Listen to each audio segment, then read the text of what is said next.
Want to integrate Twilio with GoHighLevel and manage calls and messages seamlessly?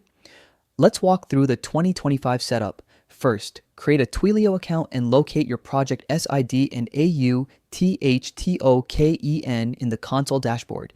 Copy these credentials and submit them through a ticket in GoHighLevel so they can be configured for you. Next, add your Twilio phone number. Go to Settings, then Phone Numbers, click Add Number, and search by area code. Select the number you want and save it. Keep in mind, some area codes may not have available numbers, so you might need to choose another. Finally, set up inbound call forwarding. Navigate to Settings, My Staff, and Team Management.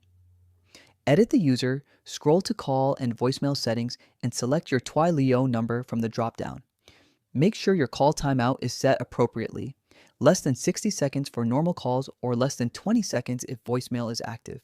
With these steps, your Twilio integration in GoHighLevel is complete, letting you handle calls and messages professionally and efficiently.